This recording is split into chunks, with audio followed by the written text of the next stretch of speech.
Hi, I'm David Dreith with Easterseals Crossroads here in Indianapolis.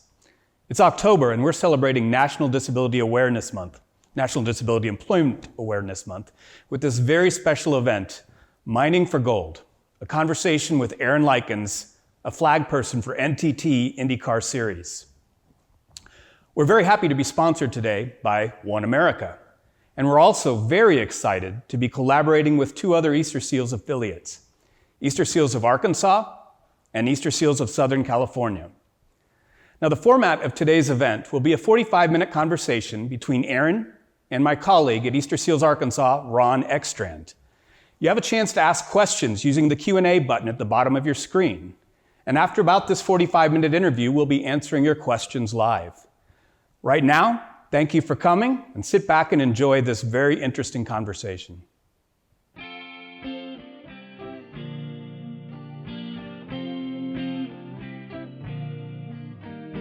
Welcome to today's program.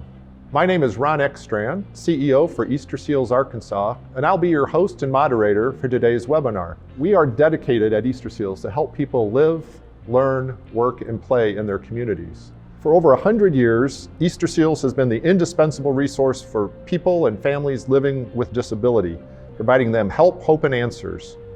From humble beginnings, it has expanded to 68 affiliates across the U.S. with hundreds of programs and services, each unique to that community's needs. It includes at least 45 affiliates who provide workforce development programs that help people with disabilities find employment and help employers find people with disabilities. Today, Easterseals is changing the way the world defines and views disabilities by making profound, positive differences in people's lives every day. We are bringing you today's program from 3 different Easterseals affiliates to celebrate National Disability Employment Awareness Month. We'll be talking about the road to employment with Aaron Likens and his personal journey, a young man with autism who is an author, autism ambassador, public speaker, and most recently, Aaron was named flagman for the NTT IndyCar Series. Let me provide you a little background and context for today's topic. Some statistics from the Center for Disease Control. They estimate over 61 million adults in the United States have a disability. That's 26% of the population, or 1 in 4 people with a disability. Recently, 60 Minutes on October 4th ran a segment on recruiting for talent on the autism spectrum. More companies are discovering the unique skills and potential people with autism and other disabilities offer to them at their workplace. There are some win-win benefits of hiring people with disabilities. A recent study that looked at a number of different studies identified for employers some of the major benefits include things like improving profitability, enhancing competitive advantages, creating a more inclusive work culture, and ability awareness. For people with disabilities, this includes benefits like improved quality of life and income, enhanced self-confidence, an expanded social network, an increased sense of community, and increased independence. We always need good people. There's always a demand for trained, friendly associates.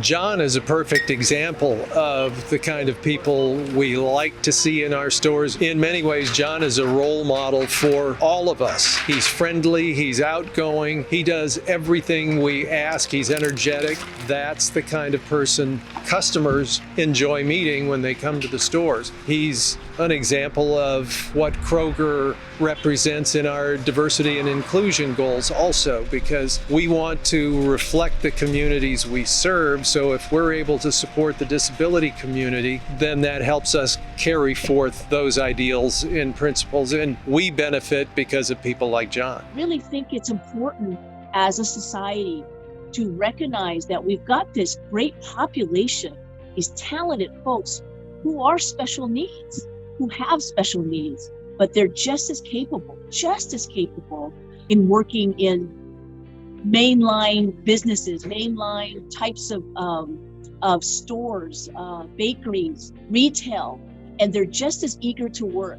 I would tell other prospective employers, open the door, especially working with the Easterseals program. They have been just phenomenal in helping our business grow and finding the right individual who loves, for example, our bakery, who loves to bake, who loves to decorate, and who also loves to work with customers. Easterseals already knows the clients. They already know the individual. They're perfect in being able to pair up this person to retail, cooking, restaurant work, labor, assembly work. And that's what's so great about Easterseals. This topic of employing people with disabilities is coming at a really important time, particularly with COVID-19 and the need to find people to work for your business. We're going to spend about the next 45 minutes with an interview with Aaron Likens, and we'll also hear from some of our sponsors and some of my colleagues about this whole topic of employing people with disabilities. In addition, afterwards, we will have a 15-minute Q&A. So we'll be using the Q&A function on the webinar here today. So as we go, please queue up your questions and we will be happy to answer them at the end of today's program. We hope today, as we talk about recruiting, onboarding, supervision, and the work environment, that we come up with ideas that will help you, if you're a prospective employer, think about how you can start that journey or continue that journey of employing people with disabilities. And if you're looking for work and have a disability, we hope that some of the advice that you hear today will help inspire you to have hope, to pursue your dreams. Thank you for tuning in today. I hope you enjoy today's show. Let's get started with Aaron Likens. Aaron, tell me about this most recent job that you have just received working with the IndyCar series. Been my dream forever to work with the NTT IndyCar series, being up in the flag stand. I've been involved in motorsports for 25 years now, and this year I got the opportunity to become part of the team. And when you've spent 20, 25, 30 weekends out of a year going to tracks all over the country working in the junior series, and then to get the call up to what you've wanted your entire life, I'm a rider, but I'll never be able to put into words or be able to say the words just how much that means. Tell us about your book. You wrote a book called Finding Kansas, and I understand, from having read it and knowing you for all these years, it's not about a geography lesson. Tell us about the book, why you wrote it, and what it's about. Finding Kansas, I started writing that in March of 2005. At that point in time in my life, I'd had my diagnosis of Asperger's for just about 15 months. Information back then on the internet did not paint a pretty prognosis. I went into a horrible depression. I couldn't speak anything.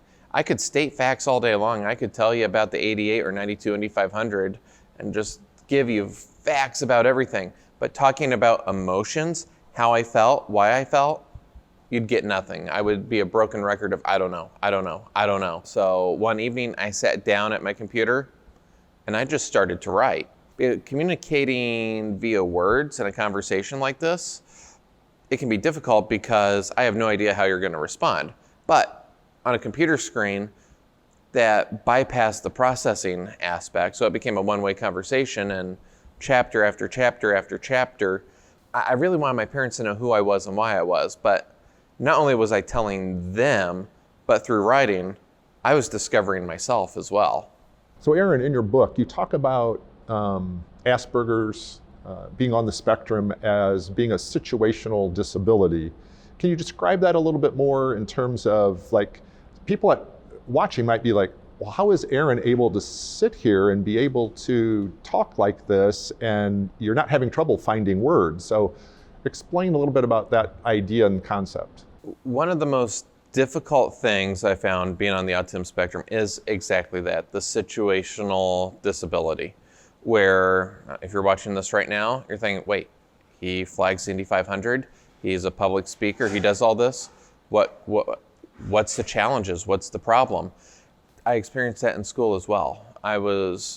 Some things just came easy to me. I could talk to the teacher all day long. Conversations that have no parameters, no interview where you ask a question, I give a response. You then ask a follow-up, I give a response. Outside the realm of what we're good at, I know I feel completely lost. I am aware that in the right situation, I can soar, I can fly without any problems. One change in the environment and eye contact, forget it. I will do everything I can. I clam up, I will get very closed off, very defensive, a common term used for us on the spectrum is uncomfortable in our own skin. And you will see that. And for teachers, parents, and sometimes employers not understanding how in the right environment we will fly, and you put us in potentially for the right person, an open-ended social situation. And I know myself, my first spot I will find is the corner where probably nobody's gonna come around, so I can avoid that social interaction. Yeah, it's very timely. The conversation we're having about employing people with disabilities, just recently, 60 Minutes ran a segment on employers who are employing people with autism, understanding exactly what you said, the strengths that individuals on the spectrum and other people with disabilities bring to the workplace. We have a number of people watching who are prospective employers, people who are at the beginning of their journey, people who are maybe considering a change. We have mothers and fathers and guardians who are trying to advise. We have special educators who maybe want to help kids. Tell me about your journey and maybe the lessons you learned along the way that you can share with our audience. So really, my first job I ever got paid for was actually for flagging. I was 12, so thinking about insurance now and OSHA laws, there's no way that would have been legal, but I started racing go-karts when I was 12 in St. Louis, and our club flagman was 85 at the time, going colorblind, which when you need to display certain colored flags for conditions, well, we as drivers, we didn't know if the race was going to start with a green flag or a blue flag. So I have sensory issues to getting my hands dirty, so instead of changing the oil on my go-kart, I wandered off to the finish line and handed him the right flags. Next summer, I became the club flagman. I then worked at a bowling alley when I was 16. One of the first things I learned, and it was very confusing for me, was the political dynamic.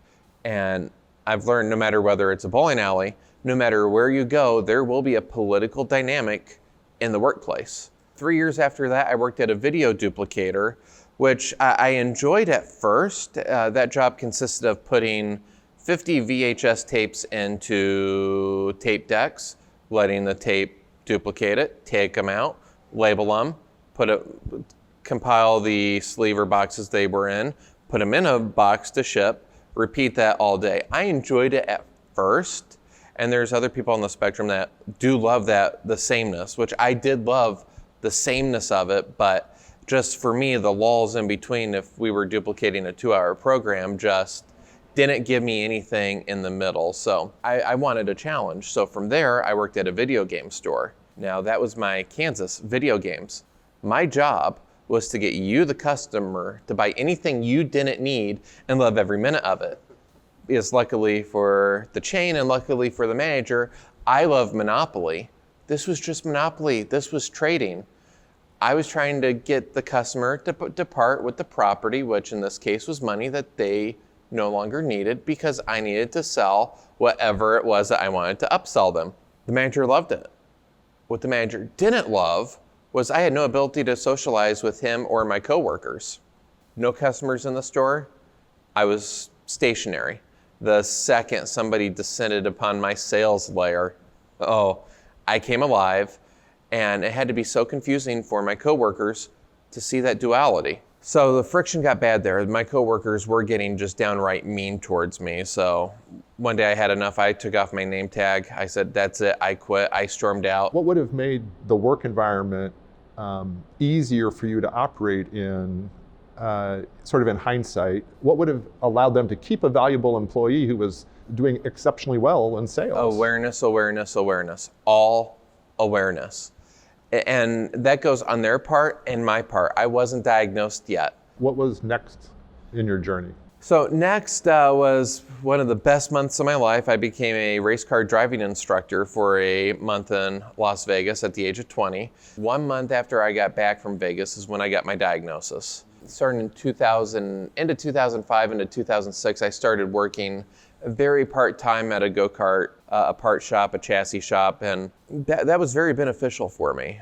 The person that owned the shop, somehow I didn't really have to explain what Asperger's was, but he did a lot of things absolutely right. So I grew a lot in a short amount of time, and then 2009 ended up working for you for a couple months in St. Louis as a consultant, which then led to few months later, becoming a public speaker.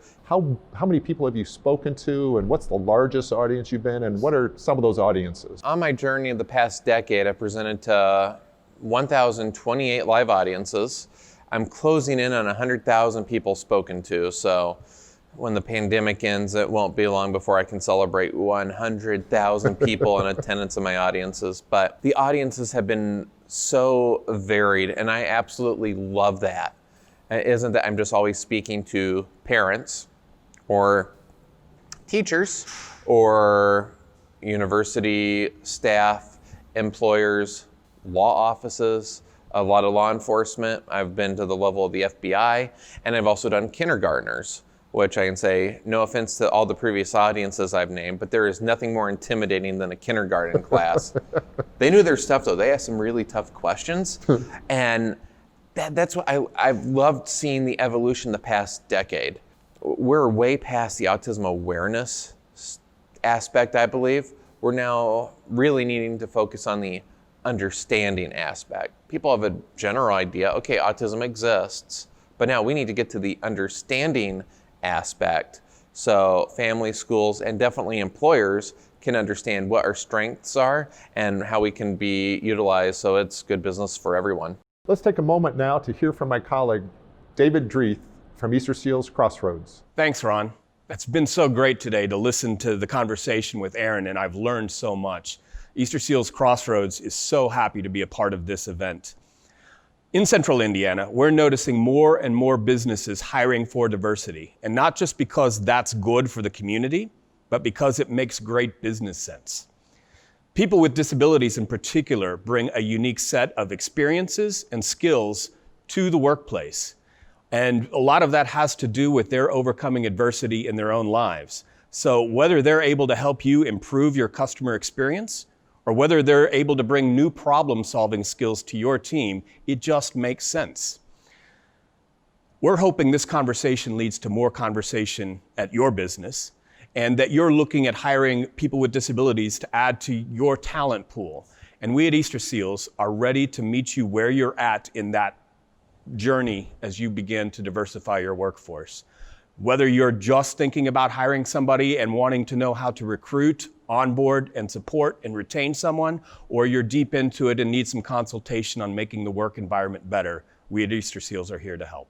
We're going to talk a little bit about 4 aspects of employment that I think our audience might like to hear your perspective on. We're going to start with recruitment. We're going to talk about onboarding. We're going to talk about supervision, and we're going to talk about workplace environment and culture. So let's start with recruitment. In particular, what have been some of the challenges that you've had with respect to trying to find a job, to network? You know, in an interview, people want you to have eye contact and shake their hand. There's some challenges there for you particularly. What have those been like, and how have you overcome those in a way that have worked for you, and what tips do you have? Yeah, finding a job was very difficult for me. How do you go about doing it? For me, just going in and asking for an application. Okay, I was thinking, okay, are they going to already be doing the interview process? Will they be angry that I want a application? So even before you even get filling out the application, for me was difficult. Once you get past that, the interview process, the extremely difficult, especially changing to the networking. Some people on the spectrum are great at selling themselves. They will be very proud of what they've achieved, what degrees they may have, what jobs they may have had in the past. Myself, I am the world's worst promoter. That's just not who I am. So interviewer may be asking questions and I may not be forthcoming about what my skill set is because, well, I don't want to sound like I'm boasting because I don't know what the difference is between boasting and stating fact. I want the job, but I don't want to oversell myself, but then it's going to sound like I don't have any skills because, how do I say so? Coaching on the front end there could be a huge help on what do you say, how do you say it, understanding that you're trying to get the interviewer. It's almost like a as I worked at the video game store, selling things, but it's selling what my skills are to the interviewer, which has always been difficult for me. So in terms of that, would it have been helpful for you to have had some opportunity to do some practice interviews, to know what to expect going into an interview, what kinds of questions you might be asked, someone who maybe could have looked at what your prior experiences were to help you sort of say, oh yeah, I do have management experience. I'm managing a whole racetrack when that question gets asked. Would that have been helpful? Absolutely. I think for myself, a simulated run would have been vital. And not only that, but understanding why are those questions being asked? Because I knew I could do the job, so why don't I just get the job? I want it. It's open. Just give it to me. So understanding where the manager's coming from, it is very hard for myself and a lot of people on the spectrum to understand the other person's point of view, what it's like when the tables, what the interviewer is trying to see in the person across from them. Okay, so let's talk a little bit about onboarding. Now you've gotten the job and the organization is trying to orient you, bring you into the organization based on some of the things that have happened to you in your own experience. What has that been like, and what have been some of the challenges, and what advice do you have there? My first jobs, I got the job and it was like just going on to a free range ranch. The structure just, hey, you got the job, congratulations. Oh, go work on the computer. Not a lot of structure. Not a lot of structure, not a lot of do this, it works this way, it works that way. That was my entry-level jobs. The more advanced along the way, the structure's been there. I've heard from other people on the spectrum that, you get the employee handbook. Okay, that thing's 80 pages long, and it's like a waiver that you might get if you're about to go on a roller coaster or something that has 60 pages of legalese. Does anybody actually, you're supposed to, and you're gonna sign something that says that you have read it all. But it's very hard for us on the spectrum to decipher what is important. Not that I'm saying that it's not important, it is important, but just what are the priorities? What is expected of me at what time? So the structure aspect is absolutely vital, because if left wide open, we may get into a panic going, what am I supposed to be doing right now? So having some rules of the road, which feels comfortable, and understanding what those are, but also understanding which ones are the most important to definitely pay attention to. In terms of the onboarding and bringing you into the organization, you've talked previously about the importance of having that go-to person, a mentor or a peer support, or someone that can help you navigate. Why is that important, you think? Well, why it's important for someone to be there? It's sort of the same reason why you mentioned roadmap, and I just had a thought. Roadmap, road signs. Imagine driving down the interstate and there's just 80 signs. Now, being a motorist, you've learned what signs to look at and what signs are, lane ends, 2 miles, okay, whatever. But you see octagon, that means stop. Right. Well, you've learned that. Well, imagine the road is so cluttered that you can't see shapes.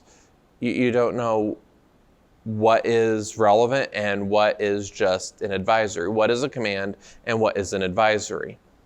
Where that person comes in, that mentor, that coach, that call them friend, whomever they are, they can help translate what signs are an advisory. Hey, that lane's ending 2 miles from here.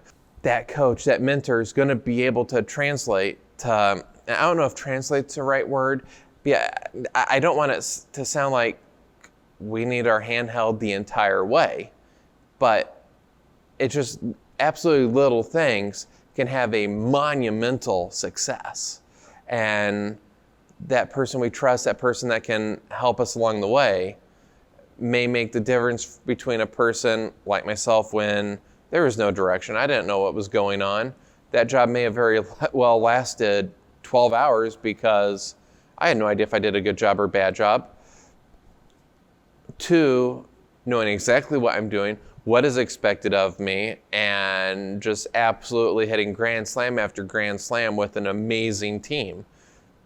One small change, one small person in the whole dynamic can be that difference. And a lot of times organizations want to welcome someone in, and so they have this big social event. They want to take everyone out for, a happy hour beer or big lunch where you're with a lot of other people that you don't know. For you personally, what would that have been like? Would that have been something that worked for you? And can you call in sick on your first day? So that'd have been overwhelming. That would have been overwhelming. My first day with IndyCar was at the Indy Grand Prix in July.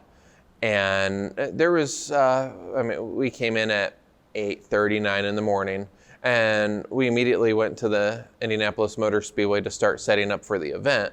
And there was no real orientation. It was, hey, Aaron, this is him, this is.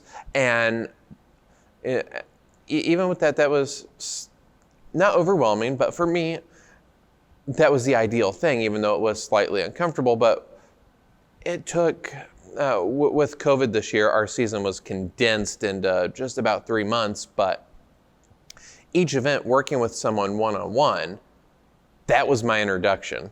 Yeah. And I liked how I've gone from people being unsure about me to now going, hey, he actually has a sense of humor. He can talk. Had it been that, throw me in front, let's have a function, I wouldn't know what to say. Even though I'm a public speaker, I'm public speaking about the autism spectrum. Being up there as myself, what do I say? How do I say it? One key point, again, if you've met one person, you've only met one person. There may be a person out there that does want the function. I don't know who that person is. I can't imagine what type of person that is, but there may be somebody on the spectrum that would appreciate that. That would be better and more ideal for you one-on-one. I think one of the things that you're saying is, let's not assume just because this is what I would want on my first day and how I would want to be oriented, that's how everyone wants to be oriented. So you need to get to know the individuals who you're bringing on board in terms of orientation. Yes, I do a lot of law enforcement training, and I say the biggest trap, and I'd agree with this with employers, the biggest trap you can fall into, and actually I say this to teachers as well, is just because X works for person Y, you're not going to have a 100% success rate. Now, if you understand the parameters of the autism spectrum and can adapt for each person, awesome. But just because one thing works for the past 5 people, don't expect to have a 1,000 batting average for the next 5 individuals. Each person's going to be different, and our characteristics can be the same, but there could be some that are going to master the social aspect and can work a room. That's not going to be me, though. So having that ability to be fluid is going to be critical. Now you've got the job, you've been brought into the organization, and you have to work with your supervisor. Supervision is a big part of working in an organization. Based on your experiences, what have been some lessons learned there about working with someone who is supposed to be your supervisor? What have been some things that have been challenges, and what are advice about how to make that go more effectively for businesses and for people who are working in that kind of a situation? I will start by giving you an answer that will make me sound like not an expert, because that's what the employee and employer may be dealing with. Now, when understood, you can work past this. That's the important thing. I'm not going to say that there's going to be 0 issues, because with any employee, there's going to be a dynamic, there's going to be friction at some point in time. But going back to when I worked at the video game store, I'm 18, so I don't understand the social dynamic, the hierarchy. And a competing chain opened up a store in the same mall that we were in. Now that worried me, because my sale numbers were going to drop. There was a competitor. Now over there, you could reserve a game for just $5. We were still $10. Now at the end of the day, when you picked up the game, it was the same price. But $5 now, or $10 now, people are going to go with the $5. So I told the manager that, and he's like, well, there's nothing we can do. oh, that wasn't good enough for me. So I got onto our computer, I played around with it, and this was 2001. Email still wasn't quite what it is now. There was no the Google or the Yahoo, but there was a mail thing. So I went to mail, and it said corporate. Ooh, that's nice. And I knew the CEO's name. There was a CEO. Okay, I'm an entry-level minimum wage worker, and now I'm writing, I don't know, it could have been an MBA dissertation type thing. I mean, I laid it all out. I spent 4 hours explaining the psychological logic of why we needed to go down to $5. I sent it. Then I thought, briefly, mind you, maybe I shouldn't have done that. No, we need to make the change. 4 days later, when I come in, the manager had a scowl on his face, and he said, Aaron, I had a 2-hour conversation with corporate. You are never allowed to email the CEO ever again. And oh, by the way, reservations are now $5. So I got the change I wanted, but I had no idea. I mean, I could have talked to the district manager or whomever is above that, or who is ever above that, but I had no understanding the flow chart. Yeah. So if you want something done, just go to the top. I mean, he's the CEO, he can get it done, right? Not that he's wanting to deal with every single, tens of thousands of employees that work there. So understanding that dynamic of the flow chart, that A reports to B, who reports to C, who reports to D, who reports to E. We may circumvent that, not understanding that to the manager, it's gonna seem like we're undermining authority. That social dynamic there, again, this is why I say I'm not gonna sugarcoat this aspect. It is something that can happen. We on the spectrum, we're not trying to have a mutiny. We aren't trying to upheave the dynamic. It's just that we see a problem. We're gonna try to make it as good as we can, and we're gonna find the first voice, and if that happens to be the CEO's name on the mail list, we may try to find that outlet. So actually, I think there are a lot of CEOs, me included, that love the idea of having someone in the organization who cares enough and sees a problem and brings it forward. So, one piece of advice might be to make sure you have channels of communication where employees can make those suggestions, educate people on what those channels are so that the CEO isn't getting bombarded by thousands of just random emails, but there's a process by which these suggestions can be brought forward. And the process is absolutely correct. So where the people in the middle are not feeling as if, it would have been very easy if, let's say, that had happened 5 years later and maybe I was an assistant store manager. Okay, if I did that, would the manager think I was trying to go after his job? There would be a big challenge for us on the spectrum, of course, as mentioned, is that social dynamic to where we will do something, and if you're not thinking from an autistic spectrum mindset, it may look like we are trying to undermine, like we are trying to work our way up the ladder by backstabbing and slashing when we're just trying to make it as good for everyone. You didn't want to lose any sales. I didn't want to lose any sales. Exactly. I wasn't trying to move up. I wasn't trying to move up to corporate. It was a very innocent thing. A lot of the misunderstandings that happen in the workplace involving someone on the spectrum lies in that type of story that I just told. It's that we're trying to make things just as right as possible. And from the outside, it's going to look like we're coming after this person's job or that person's job. So you've walked into various work environments. What could have been done differently, or what adaptations could be made to have made the work environment more supportive for you to be more effective, that would have been relatively easy for an employer to make? Now, for me, that's a tricky question to answer because I don't have that much experience after my diagnosis going into places. Word usage, very important.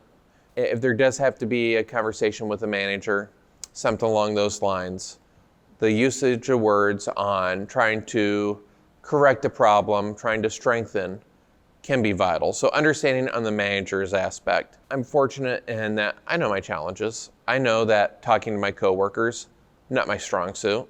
So saying, hey, Aaron, just go talk to him. It's not that difficult. That is a knife stab. It's soul crushing. Yeah. Absolutely soul crushing. So from the employer standpoint, understanding, and we can have big strengths. And unfortunately in society, if we think somebody is good at one thing, well, doesn't everything come easy to them? I mean, it's easy to fall into that type of mindset that they're going to be good at everything. Let's take a moment now and hear from my colleague from Easterseals, Southern California. I'm Debbie Ball, Vice President of Employment Services at Easterseals Southern California.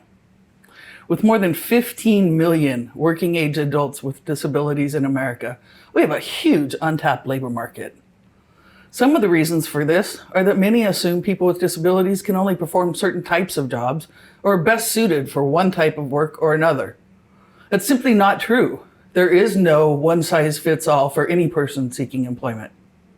At Easterseals Southern California, we help everyone recognize that hiring people with disabilities isn't about charity. It's about diversifying the workforce by adding people with new skills, talents, and experiences. In addition, it's important to understand that employment is about economic development and what employees can bring to the table.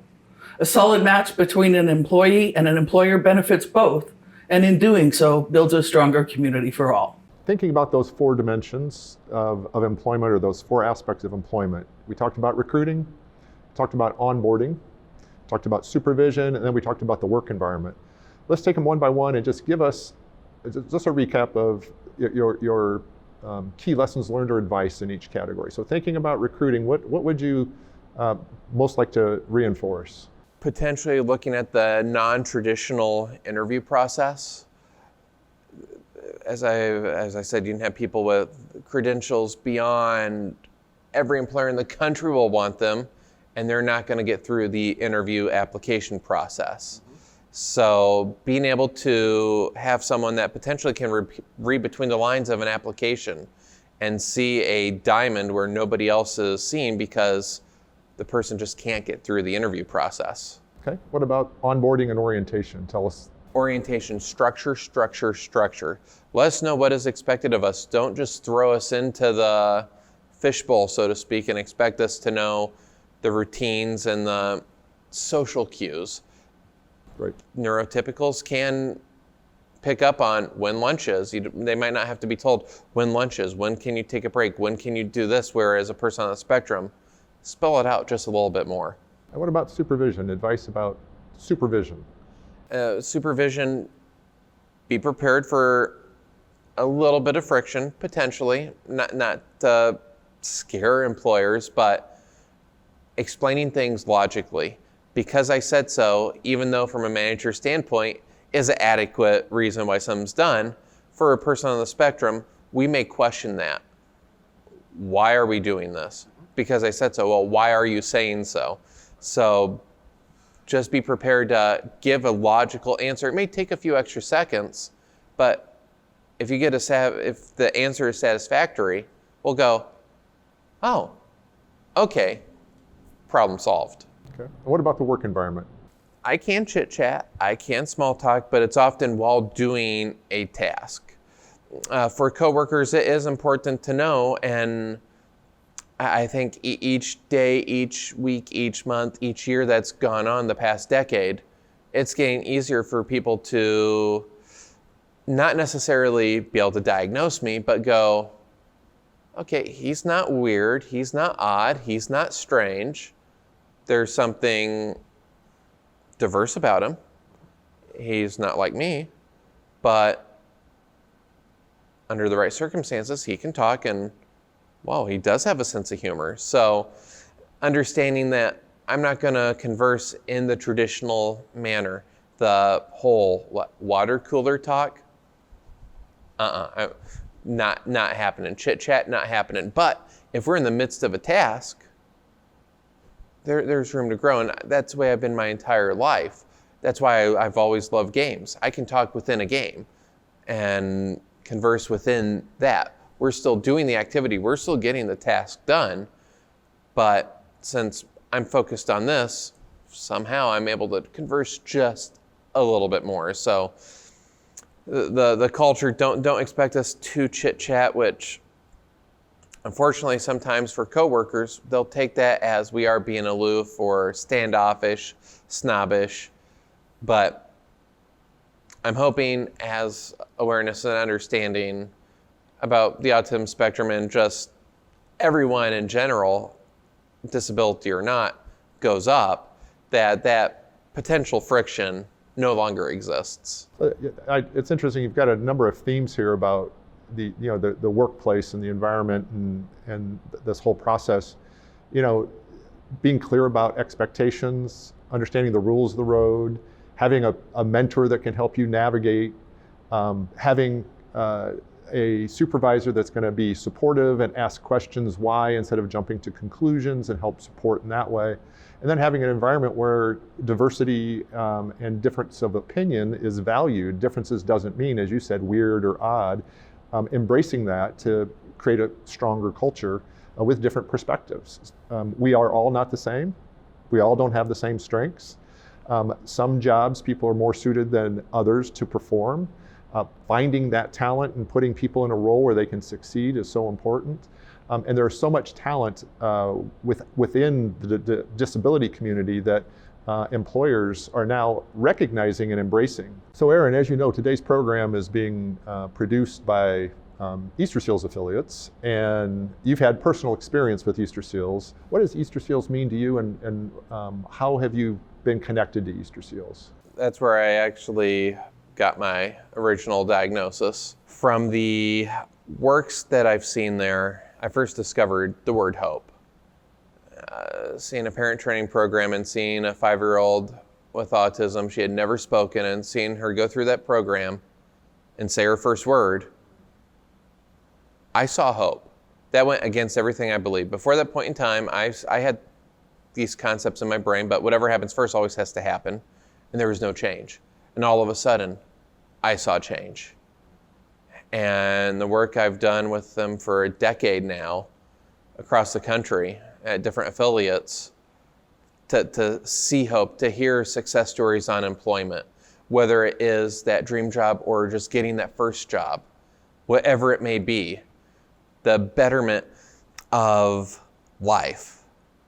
The betterment of life, that's about as simple of a sentence as possible, but that's what I've seen. To maximize each person's potential, whatever it may be, whether somebody improves just by one little bit or by leaps and bounds. That never give up mentality, that mentality that everybody can contribute. Everybody's got a shot, everybody's got a chance. Let's give them the best opportunity they can.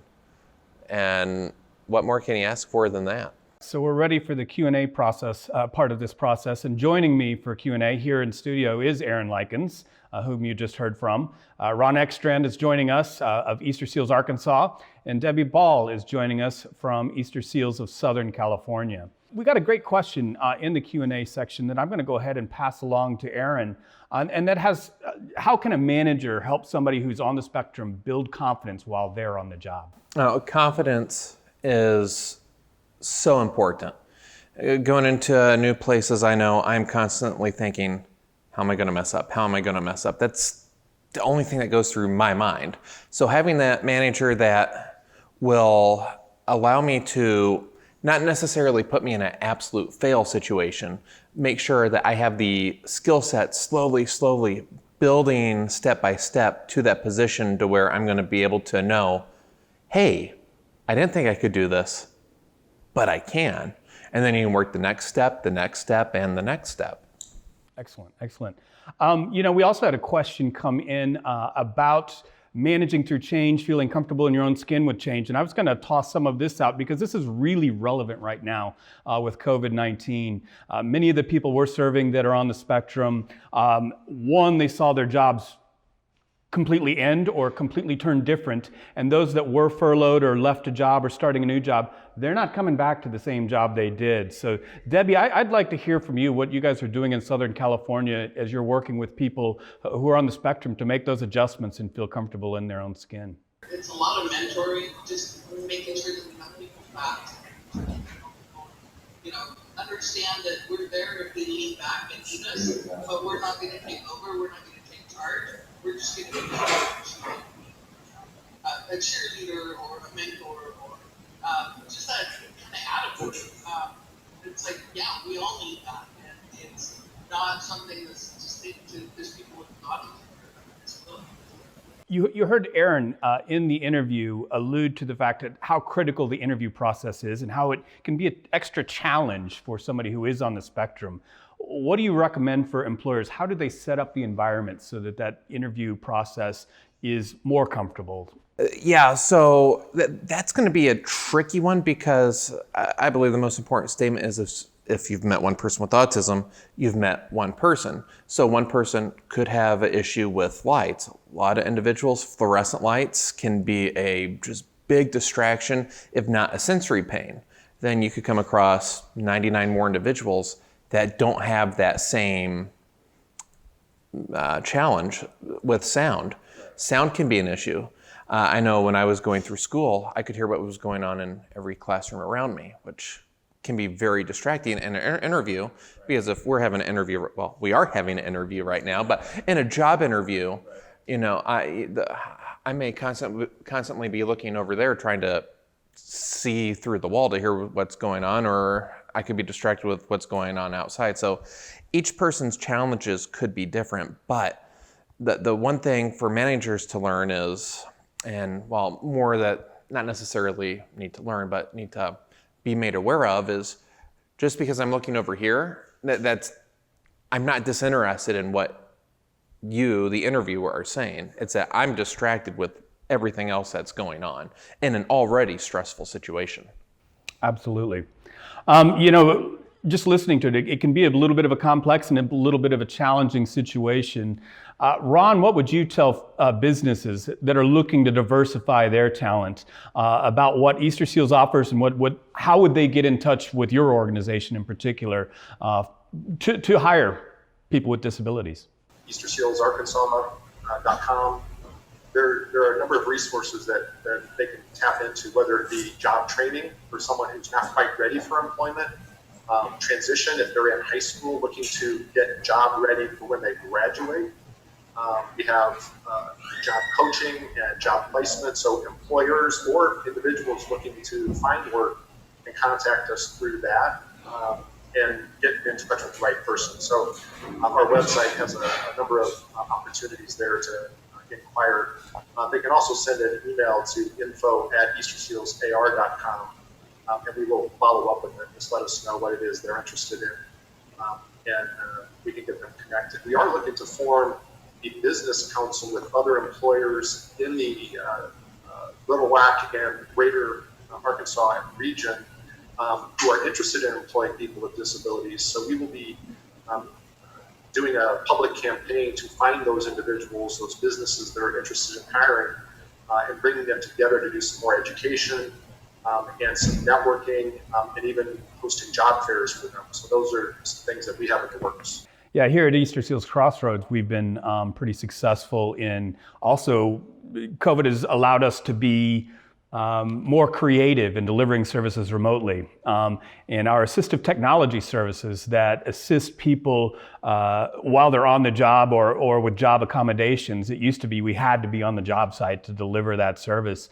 And we've been pretty successful in being able to hold those consultations. And for somebody on the spectrum, yeah, you might think of a technological application, but it's also working with the technology you have that makes it less challenging for somebody who has a different way of perceiving and using technology. One of the things that I would like to kind of mirror off of what Aaron said about the interview and the onboarding process is just that I think that as employers, we can do so much differently rather than come in and fill out an application, check these boxes, compare it with this digit, and especially online applications. And you'll notice, you know, with us, many of our employers in Southern California that we're really successful with are small businesses, where the person can become part of the family, and it's not just part of this, rat pack of everybody trying to get ahead and taking advantage of each other. But it's also, you know, being able to have someone show their abilities and demonstrate what they're successful at, rather than sit down and articulate through an awkward conversation. Like, first date. This is an interesting question that just came in on the Q&A here just a couple of minutes ago, and this is for you, Aaron. It's kind of a tough question, and I think I know what your answer is going to be, but do you recommend self-identifying as somebody who is on the spectrum once you're on the job or at any point during the process? I'm going to start by saying that is definitely a personal choice question. Absolutely. For myself, yes. Primarily so if a literal situation came up, I know last weekend, a thing came up, I can't remember exactly what it was, but it happened and I was able to tell the manager, hey, you just got to experience my ass be literalness, which that laugh, that's exactly what I wanted. I mean, I learned, he learned, we could move on. Now, had he not known, it could have been, why did you think that? But since I was open, it allows for when those situations comes up that, hey, this is what happened. Moving on, I'll know now what that means a little bit differently. But for me, I am very open about it, but being a speaker, of course, everybody's gonna know I'm on the spectrum, but it can take a lot of guts and bravery to have that first conversation because there has been a stigma for so long. Right. That, oh, if I tell you I have this, how are you gonna take it? Which in the past decade, doing as much speaking as I've had, the tone has definitely changed across the country and people understanding. In the last 10, 15 years, what are the three most exciting developments you've seen with regards to on-the-job interactions or on-the-job opportunities for people on the spectrum? First and foremost, I think from 2000 to 2010, it was awareness. I think we've crossed that hurdle now. We've crossed that ocean. We're now on the segment of understanding. Okay, people have known the name of Asperger's or autism spectrum. They may know the name, but what does that mean? And the big development, I think, is 10 years ago when I would speak to law enforcement or even some doctors. Okay, Asperger's. Could you explain that in a few words? They didn't know what it was. So, but before we can work on anything else, you have to know what it is. And I think for me, you said three things. I think this would fill the top three because before you can go anywhere else, you got to get to that understanding component. And I think we are at that point to where we are now crossing it. Okay, let's make a number two, is not every person on the spectrum's the same. When I started speaking a decade ago when Ron brought me on, I'd go to presentation after presentation of people that had the awareness that they knew it existed, and the thing I would just hear is references to, everyone's like Rain Man, or, everyone's like Sheldon. I remember going back to 2010, and this, I think I blogged about this, but for March Madness, a teenager had the first 2 rounds perfect. Statistically, that is almost impossible, but all the news headlines, every headline, it wasn't teenager, it was autistic teenager has perfect 2 rounds. So then I was bombarded at presentations of, hey, how's your bracket? No, just because one person had it doesn't mean we're all perfect on our brackets. Mine's always done by the second game. Absolutely. From an Easterseals perspective, I've noticed some of that change as well. It used to be you representing an Easterseals, you knock on the door of a business 15 years ago and you'd immediately see apprehension and nervousness and fear. Now we're welcomed, and often it's, we've been looking to reach out because we are hiring people with disabilities more and more, and we need to know what we can do to better accommodate them on their jobs. I mean, we had a large firm that we're hoping to be talking about soon that reached out to us that they felt like the people with disabilities weren't going to reach out to their tech help desk if it was an accommodation that was disability related. So they're working with us to set up a help desk on their behalf, and then we can provide that consultation. So what do you think then are the 3 biggest challenges you think we need to look at? When society has a preconceived image of what a person's going to be like, then you think every person is going to be the same. And when that's not the end result they get, there can be apprehension, or then we go from that understanding component needing to go back to the awareness component because of that concrete image in people's minds. So I think that's going to still be the biggest hurdle before we can really get to where we need to be. And maybe this will be a ongoing 100-year where we just keep going and 2 steps forward, 2 steps back. But whatever the case, we will keep going. We will absolutely keep going. And whether we get it 5 years from now or 50 years from now, and whoever we pass the torch on to, this is going to be something that I think that this challenge of busting the stereotypes is going to be that's why we're all here, isn't it? Right, exactly. I think that's a fantastic note to wrap up on. As Ron mentioned, you're going to soon see a screen that'll have links. This presentation and interview has been recorded, and you'll be able to access those links from a bunch of different sites as well. Again, we want to thank our sponsor, One America. I want to thank Debbie and Ron for joining me on the panel here with Aaron. And I want to thank you as participants for joining in. This is a great way to celebrate National Disability Employment Awareness Month, and we couldn't have been happier to have you join us. Thank you.